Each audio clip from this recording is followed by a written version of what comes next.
Alright.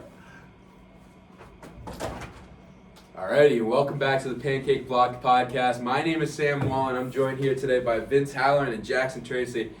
And we're just going to get right into it.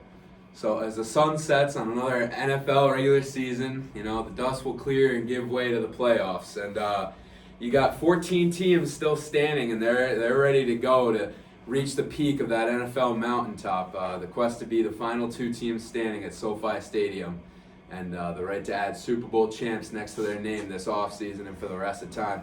So we could save all the other talk for later on. Let's just get to the good stuff, right? Let's take our picks for the playoffs and who we think will be standing on that stage on February 13th. So for the first game, I'll move right into it. We have the 5th-seeded Raiders against the 4th-seeded Cincinnati Bengals.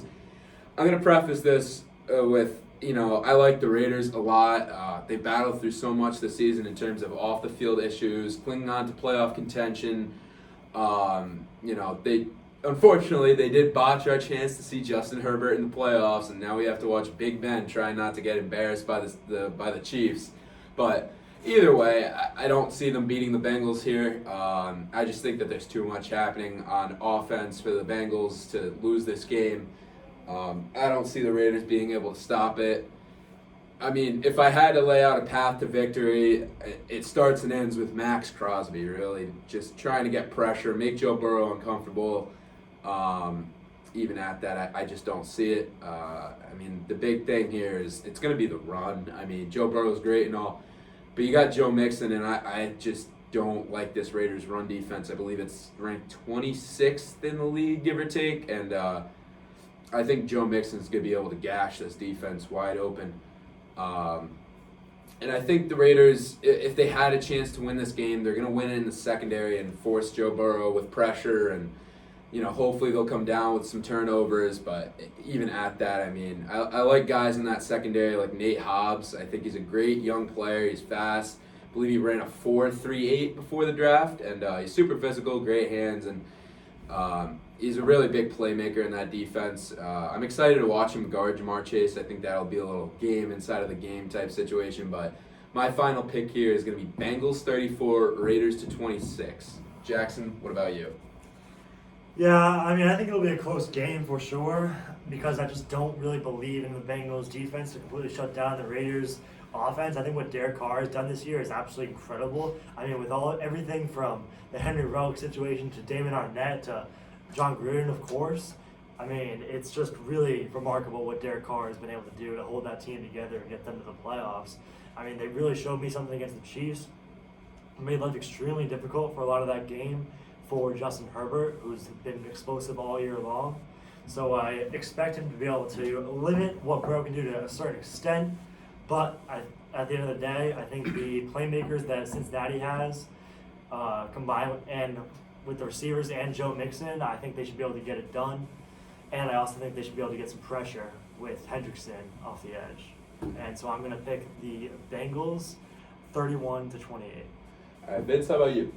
It's a close game, Jackson. I totally agree with what Jackson said about Derek Carr and what he's been able to do with kind of just a broken team, just stuff falling apart. But I don't think they have what it takes to beat the Bengals with this young offense, head on fire, going to the playoffs. Just beat the Chiefs a couple weeks back. I don't think they have what it takes. And I'm going to go Bengals 40, Raiders 10. All right. Wow. That is a hot take. Blowout. Wow. All right, so we have the second game here. It's going to be the Patriots for against the Bills. So, all three of us are Patriots fans, so they could be a little bit biased in this pick for, I know at least two of us. I'm sure he's got something a little outrageous to say. However, it's no secret that this is a tough matchup for the Patriots. But I definitely think that the Patriots could pull something out here. They're not a big run-stuffing team. They're not super big up front. And I think Joe Mixon, if that was the matchup, would have posed a lot of problems for New England. I think, I don't know if they would have been able to pull it out in that matchup. So I do like the Bills matchup more than I would have liked the Bengals. But this is a familiar opponent for the Patriots. They proved that they could beat them, stay with them. Even when the conditions were tough, they were able to pull out that game. When they were normal, they stuck around. Obviously, Mac could have played better. A lot of things could have gone differently. The defense could have played better. But when it's a toss-up like this, I'm always going to lean towards Bill Belichick just because he's Bill Belichick. It's going to be a tough matchup. It really is. I mean, the Bills have Josh Allen. He is a young quarterback, but he plays a lot more refined than a 25-year-old usually does. I expect Bill to be able to, scheme up some pressure and force Allen to make decisions. Hopefully he doesn't beat us with the legs, but I feel like the Patriots are going to need to run the ball a lot early and often. The Bills made it very clear last game that if you have to throw with Mac Jones 40 times against them, you might as well pack it up and go home. You're not going to be able to beat them like that. The deadly safety combo and Poyer and Hyde have showed it time and again. They're not going to let you beat them over the top. And with what we've seen from Mac the past few games, I just can't imagine that Bill would be super comfortable throwing the ball as much as it may take to beat them. But other than that, I mean, this Bills team doesn't wow me. I don't think they're going to make a lot of noise in the playoffs. They're just not good at running the football. They've showed at times that the offensive line can be inconsistent. The defensive line and linebackers haven't been as good as they were advertised coming into the season and at the beginning of the season. There's just nothing that really impresses me without Tre'Davious White on that defense. So I think if we can limit the deep ball and limit Allen with his legs, I think the Patriots actually have a good shot of pulling this one out. I'm going to pick the Patriots in this one. I'm going to call it 23 Patriots, Buffalo Bills 12. Jackson, how about you? So a while back, after the first Patriots and Bills game, a reporter asked Jordan Poyer and Micah Hyde if they felt like their play was embarrassing. Embarrassing is a word I would use to describe the Patriots' run defense for the last couple of years. That fact, combined with how the Bills' run game on offense has really started to get going over the last few weeks, is why I really don't give the Patriots too much of a chance here. I hope that I'm pleasantly surprised and they can figure out their run defense, but so far I have not seen it. And also, Josh Allen has shown to be on a different level when he's not playing in hurricane-like conditions. So I just don't think that the Patriots are going to be able to stop that offense. The only way I think the Patriots have a chance to pull this one out, and this is where I'm going to disagree with Sam, because I think that they need to take the handcuffs off of Mac Jones and let him throw the ball, and I think they need to have the run game complement the pass game as opposed to how they have been playing with the pass game complementing the run game.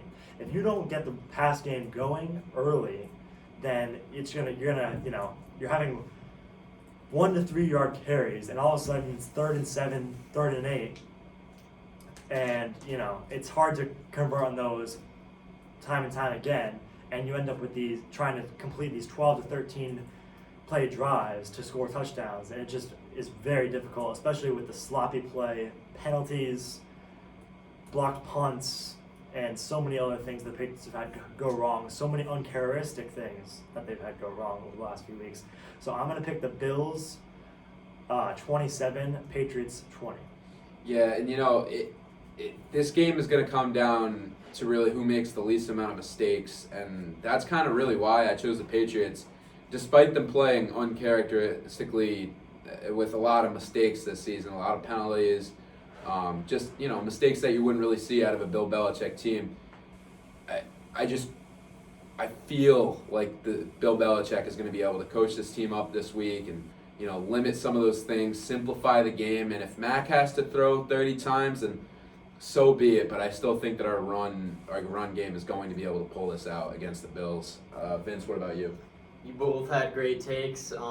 I think the Patriots, if they have a shot, their defense. I mean, you can't force a team to no punts like 2 weeks or whatever.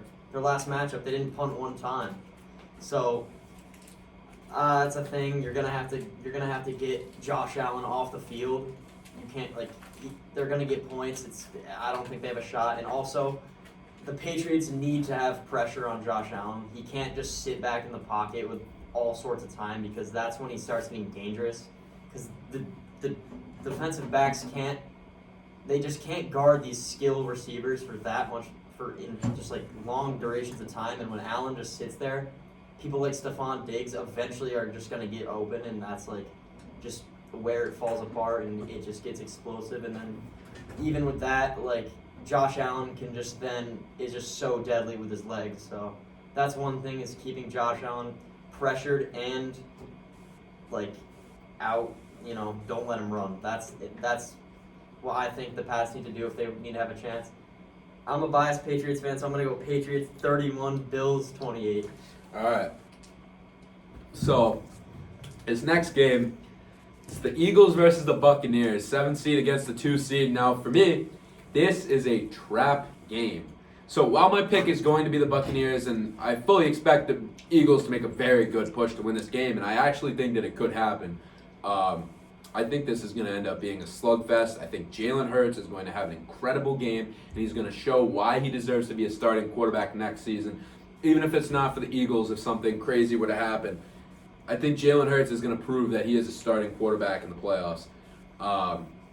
But I think the Eagles will be able to match the Buccaneers step for step and go blow for blow with them. Nothing really impresses me about the Buccaneers, besides Tom Brady, obviously. Defensively, they've been an inconsistent mess for a pretty large part of the season.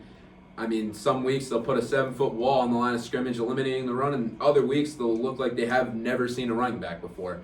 And they'll get their butts handed to them on the ground. The secondary is also, due to injuries, has been in shambles all season. They're down 2 receivers. I don't see a way they do anything in this playoffs except for the part, spoiler alert, I am going to pick them to win the Super Bowl. That's besides the fact. If the Buccaneers can escape this game, I think you hand them the trophy now.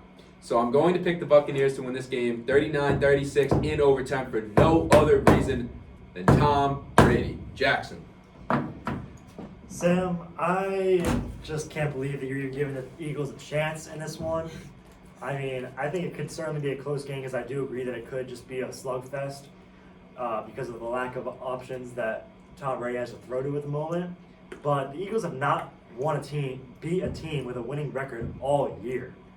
I mean, you're talking about victories against teams like the Jets and, multiple division wins against teams like the Giants and the football team, both of which do not have a quarterback, and obviously the football team doesn't even have a name. How are you going to do Taylor Heineke like that? How can you be expecting this team to be a real playoff team? The fact that they're even in the playoffs just shows how weak the lower part of the NFC is.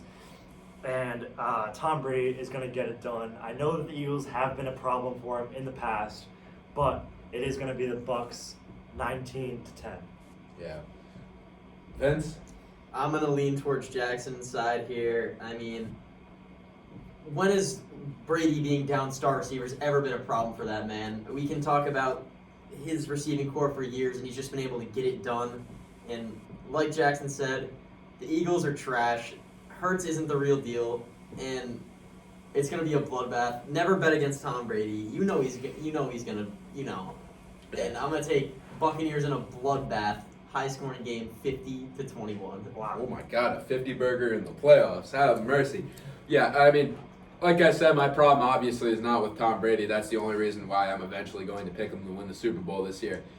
It's with the defense. There are a lot of questions, and I hope to God that they can prove my Super Bowl prediction right and step up when it really matters. But I think the Eagles could actually pose a problem more than. For me, I think the Eagles will probably pose more than a problem than any other team besides the Packers if they have to play them. So for the fourth game, and I'm going to get a lot of disagreements going forward with this team that I'm going to pick in this one. But we have the 49ers against the Cowboys. Now, the 49ers coming in this game, in my opinion, is one of the hottest, if not the hottest team in the playoffs. I love their defense. I think they're fast. I think their linebackers are athletic. They play sideline to sideline, and the pass rush has absolutely came alive for them in the past 4 or 5 weeks or so. And the Cowboys, I feel like they're just kind of one of the teams like, oh, they won the NFC East, but if you pick out one thing they do well every week, it definitely presses me to find something that they do perfect every single week. They don't run the ball super effectively. They haven't wowed me with anything big down the field since early in the season. They have only won 3 games against playoff teams, 2 of those being the Eagles and beating the Patriots in Week 3. So I can't really say that they've necessarily proved themselves to hang around with the best of the best. They stuck in the game 19-9 against the Chiefs, but they didn't really ever look like they were gonna, really make that a game and really look comfortable in that game, or if they could win or not. It felt more or less like the Chiefs were playing down a competition like they did earlier in the season. And I think this is absolutely the 49ers and Deebo Samuel's game to lose. I have the 49ers pulling this one out 31-19. Jackson, how about you? Yeah, I really got to disagree with you here. I mean, I just don't understand how you can be this confident in a team that has Jimmy Garoppolo leading them. I mean, I love Jimmy Garoppolo. Great looking dude, great guy. But I just don't. I've not seen him get it done in the big moments in the past, and I don't expect that to change now. We already know he's coming off a thumb injury, and I mean, the 49ers have too many holes. In addition, not to mention their secondary has not really been getting it done all year, and it's just not going to be enough to slow down all these different weapons on both sides of the ball that the Cowboys have. I expect the Cowboys to be angry and come out with all cylinders firing, with Dak throwing the ball to CeeDee Lamb, Amari Cooper, Cedric Wilson, and hopefully Tony Pollard can come back for this game because he's been great when he's been healthy. And then even Zeke, sometimes when he's not running like an old man, can contribute as well. And their defense, Micah Parsons, wow, what a player. I mean, defensive rookie of the year for sure. And if it wasn't for TJ Watt's dominant final stretch of the season, would probably be the defensive player of the year. And certainly will be in consideration in the following years. And the Cowboys just have way too much talent to be beat, in my opinion, by that team. And if they are, I just fear for what Jerry Jones will do to that team. So let's just leave it at that. So I'm gonna pick the Cowboys winning 35-21. Yeah, and earlier I said I couldn't find one thing that the Cowboys did well every single week. I lied. There is one thing that they do very good every single week, and it's actually not them. It's one man. It's Micah Parsons. That man is a beast. He is going to be the best middle linebacker in the league, or outside, wherever they play. He'll play everywhere. He'll play. It wouldn't shock me if he ends up playing like strong safety at some point. That guy is an animal, and I love watching him play. Vince, how about you? I love Micah Parsons too, but I'm going to have to disagree with Jackson and agree with Sam here. Ooh, okay. The 49ers are going to win this game. They're the more physical team, in my opinion, and someone like Deebo Samuel is just going to be a nightmare for their defense. And I actually have the 49ers going pretty far in the playoffs, possible NFC championship.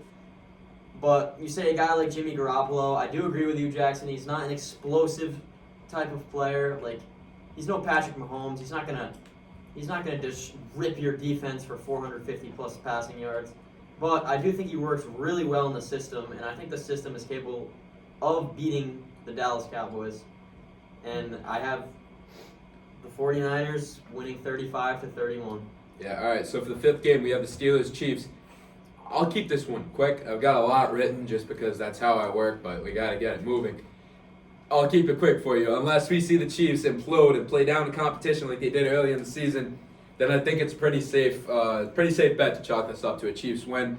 Also, to be fair, even if the Chiefs did implode and fall asleep on the field, I actually don't think that the Steelers could even keep the game close. I'm gonna pick the Chiefs 38-6 in this one. Jackson.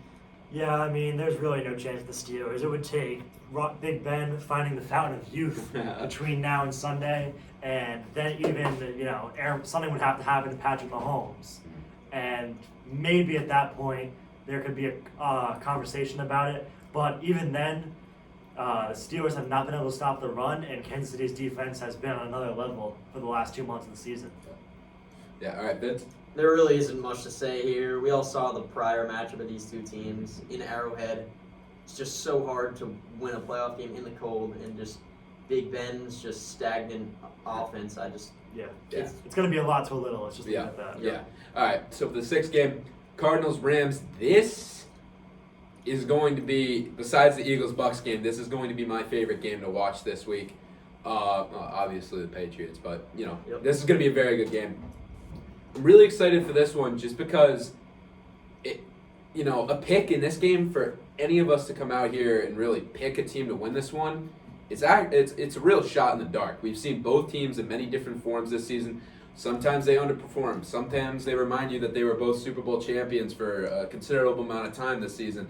And I think they're both hitting their stride once again late in the season, and they both come into the playoffs very hot, and I feel like both of them are rolling. If I had to give an edge to an evenly matched team in everything, I usually pick a better coach or a running quarterback. So you see where I have the problem with this one. You got Kyler Murray on one side, and you got Sean McVay on the other. So this is a super even matchup for me, but I am going to take the Cardinals to beat the Rams in a nail-biter, overtime shootout. Cardinals 38 rather, Rams 32. Jackson. Yeah, I mean, both these teams they're really frustrating to me because both these teams have all the talent in the world.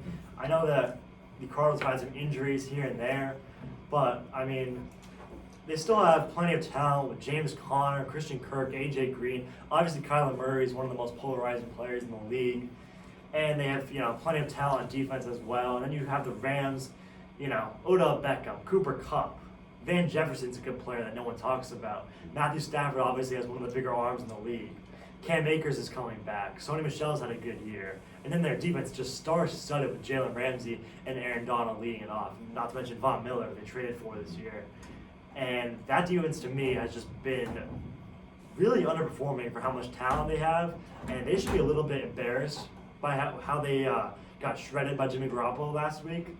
But that being said, I think they're going to get it together in the playoffs because Sean McVay has more experience than Cliff Kingsbury, who before this year everyone was calling for his job and saying, why is he in the league? He's only in the league because of what he did with Mahomes, but was that even anything? And I mean, I have to go with the Rams just because of the experience, and I'm hoping that they can really show up on Monday night, and I think they'll win it 37-30.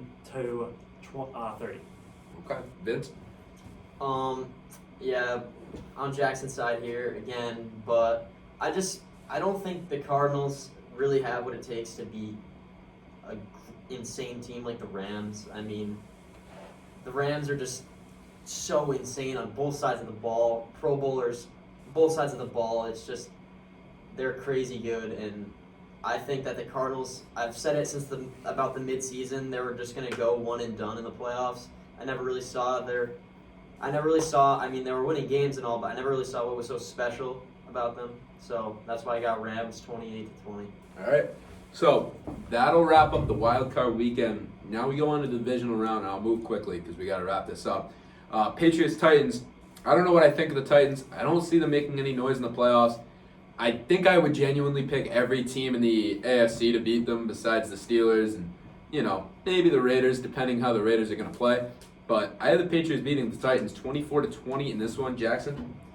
Well, like I said, I don't have the Patriots winning in the first place, but if this did end up being the matchup, then I definitely think the Titans will be able to pull this one out. Derrick Henry is... We've already seen Derrick Henry abuse the Patriots in the past in the playoffs, and I expect that to happen again. I also think that Mike Vrabel really has Bill Belichick's number, it seems like, so I think that would be an easy win for the Titans. And your pick for the divisional round? I forgot who you chose in these rounds. I have the Titans playing the Bengals, and I have the Bengals coming out on top in that one. Okay. Because I just think that they will have enough firepower to keep up with the scoring of Derrick Henry, and I eventually run games against explosive offenses can't keep up. Yeah, and for me, if the Patriots do end up losing to the Bills and it becomes the Bengals in that spot, and the Bengals end up playing the Titans, I think it would be. Yeah, it would be. I actually don't think there's a team that's going to stop them on their way to a potential Super Bowl. Vince, what did you have for this matchup? I had the same as you. Obviously, Okay. Patriots beating the Bills. Mm-hmm. And if it comes down to this matchup, I honestly wouldn't be too nervous about it. Yeah. I just don't see, obviously, other than Derrick Henry, I don't see what is so insane about the Titans. Like, Patriots already got the job done a couple weeks earlier in the season versus this team. That was more against the practice squad, though. Yeah, but that's true. But if they can just minimize Derrick Henry and kind of try, I know it's a hard task to do, easier said than done, try and and shut him out, it's really an offense that's left with not much else. Yeah. Tannehill sucks. Yeah, hear that AJ Brown guy's not very good. Tannehill sucks. Yeah, and in that game, it was interesting because it's not like the Titans weren't able to run the football, so it's not like they were missing that dynamic that they had prior to Derrick Henry's injury. I mean, obviously, Derrick Henry is a huge infusion to any roster, but it's not like the Patriots didn't give up all those yards. I'm blanking on the guy's name, but Deontay Foreman. Yep. It's not like they were absolutely missing the run game. I see what you're on the saying Titans there, side. but they were still lacking any kind of receivers. Yeah. Those receivers were basically off the practice squad. That's true. And against the Patriots, superior secondary, there's just not really much you can do. Yeah. Whereas AJ Brown and Julio Jones are obviously two experienced players who I think could cause the Patriots some problems. Yep. And then we have the Bengals and the Chiefs. Sorry, we gotta speed this up. Why are you doing this stuff when it's not just not really Yeah. So, all right. We'll just skip to the Super Bowl champions here. So for my Super Bowl, relax. Yeah, relax, Jax. So I have the AFC Championship game being the Patriots and the Chiefs. The Chiefs end up pulling that one out. And then in the NFC Championship, I have the Niners versus the Buccaneers, and I have the Buccaneers pulling that one out, and we have a rematch of the Super Bowl. Jackson, what does your Super Bowl look like? So my AFC Championship is going to be Bengals Chiefs, which is obviously going to be a super exciting game like it was this past last week. And I have the Bengals pulling it out because I just love Joe Burrow and I think he's on fire and he's going to bring them all the way to the Super Bowl. And then I have the Packers and Cowboys. I expect Aaron Rodgers to handle his business and get it done there. So the Super Bowl of the Bengals and Packers, I expect the Packers to be able to pull it out. Strictly because Aaron Rodgers is more experienced than Joe Burrow. And I just think that, in the Super Bowl, that's really what it comes down to is, who is more poised and who's going to get it done in the big moment. Not that I think Joe Burrow can't get it done in the big moment, just not as much as I think Aaron Rodgers is going to be able to. Vince?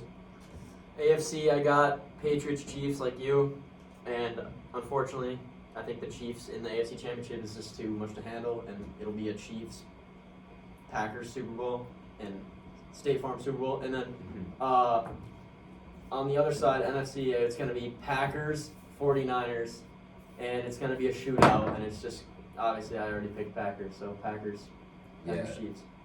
I don't want to pick the Packers. Every bone in my body is telling me not to put the Packers in the Super Bowl. But I do have the Buccaneers pulling it out in the Super Bowl to win it back-to-back, twice in a row. Tom Brady gets his 8th, but I'm just more picking against the Packers. I don't think the Packers have what it takes, again, to win an NFC championship. I don't think they have what it takes to beat the 49ers, I'm going to be honest with you. But 49ers are the most dangerous team on the NFC side. I think they will cause some problems for a lot of teams that are Super Bowl hopeful. All right, so we'll move on from the playoff predictions. And we'll go right on to the head coaching carousel. So we have Mike Zimmer gone, Matt Nagy gone, Vic Fangio gone, Urban Meyer was fired a few weeks ago, and John Gruden, obviously with his situation, is resigned from his position and is no longer a head coach in the league.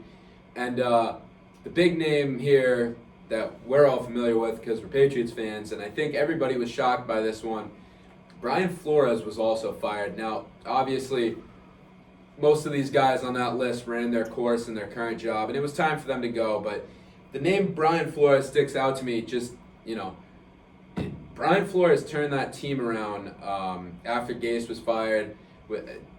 Brian Flores has a total overall record of 24-25, so hovering right around 500. And it's not like he was a bad coach. I mean, people see a coach that has kept the Dolphins in playoff contention, has kept them in meaningful games late in the season. They've had a dominant defense, big off-season moves, and it's a really competent and competitive football team that Brian Flores has led the past few seasons. So what's the problem? Why was he fired? And frankly, I can't really nail down one thing, and I don't think anybody really can say that there's really one reason. For me, I wouldn't have done it at this time. You have a young quarterback who you don't know how he's going to turn out. a defense with young and talented pieces, and a division that's pretty much anybody's game. I mean, obviously the Patriots and the Bills are in the upper echelon of teams at the moment, but I mean the Dolphins could have very easily been in that conversation this season if they didn't have that slow start. And I think going into the offseason, the Dolphins had an exorbitant amount of cap space at $74 million that I would have trusted Flores in the front office to make good decisions with. And you can argue that ripping off the Band-Aid now at this point is a viable option. At this point in the so-called rebuilding process, I don't even know if I would necessarily call it a rebuild or say that they're still rebuilding. I wouldn't even call it a retool. I don't know what I would call it, but it's kind of more of a stuck in limbo situation and not having the ability to go deep in the playoffs, but not being bad enough to commit to tearing it down. I think that's a pretty rough fate for a franchise, and Tua's going to sink or swim regardless of Flores. I don't think that a coach is going to play a lot in Tua's development, but we just don't know. I mean, this seemed like a pretty desperate move in a not-so-desperate situation, and I do fully believe that Flores is still an upper caliber head coach. And there's a short list of coaches that I would take over him in the NFL, and I believe that he will absolutely have a job next season as a head coach. And there are a lot of teams that are looking for head coaches, and a team that I think is going to be heavily involved with Flores is going to be the Denver Broncos. Now, I say the Denver Broncos is because they played a very similar style of defense year to year. I mean, it's not changed a whole lot in the past few years since, the turnover from the Peyton Manning team, like the Super Bowl team. But Denver has played a very similar defense. The no-fly zone. Yeah, they haven't moved away. They have moved away from relying heavily on the D-line and linebackers being more, down and pass rushers. They've started to really focus on their secondary, working with pieces like Bryce Callahan, the rookie Patrick Surtain, AJ Boye, Michael Imeja, and Kyle Fuller. I think there's a lot of talent on the back end for Denver, and it's a very similar roster makeup to the Dolphins. That's why I expect the Broncos to land Flores as their head coach. Jackson, where do you see Flores ending up? Well, first of all, pretty much any team out there that is able to get Flores is going to be extremely fortunate because he's basically, arguably a top 10 coach in the league, in my opinion. I mean, the Dolphins went from being pretty much a complete dumpster fire with the exception of I believe they had a playoff appearance. I think it was the year before. Yeah, with Gates, right? Yeah. And surprising. They snuck in. It was a technicality the way they snuck in. Yeah, if I remember. so, but with that exception, they've basically been a dumpster fire for, 10 to 15 years before Flores came aboard. And I just really don't understand why they decided to part ways with him. I mean, you have him dealing with Tua Tagovailoa, basically the GM chose to have Tua over Justin Herbert, and obviously that's a clear mistake. Yeah. And Tua has really, to me, shown no abilities to be a franchise quarterback and anything more than a game manager and guy that has the ability to run the RPO at a decent level. But I think the Raiders would be a great team for Flores to be a part of because really they need a better culture there. I know that obviously Derek Carr is a great starting point, but with all of the different issues they've had, they need a guy that's a strong presence and that's going to demand respect from the players. So I think that would be a great place for him to be. And plus, the weak spot of that team this year has really been the defense, and obviously he would be able to turn that thing around quickly. Yeah, and I mean, that is another good fit for Flores. I do think that the Raiders team obviously needs structure with all the things that they've been through, and I think Flores offers that. While being a likable coach that players seem to resonate with very easily, he seems like a guy who's gonna lay down structure. He's been in the Patriots system.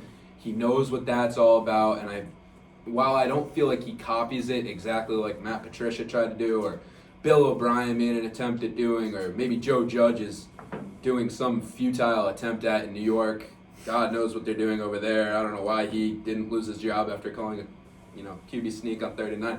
We don't have.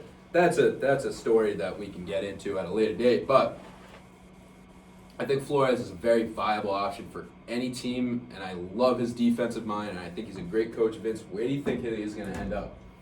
I think I totally agree with you when you were explaining to me earlier today that he just fits in so well with Denver. It just makes sense defensively because he is the defensive mastermind here. And honestly, any team to end up with Flores is lucky because I think he's a great coach. And obviously someone in the Miami Dolphins front office is going crazy. I mean, if it was between Flores and Tua, I think that is pretty obvious who you would rather have. Yeah. But whatever. Any team to get him is lucky. Yeah. All right. So that's going to do it for today. Thank you for watching this episode of the Pancake Block Podcast. And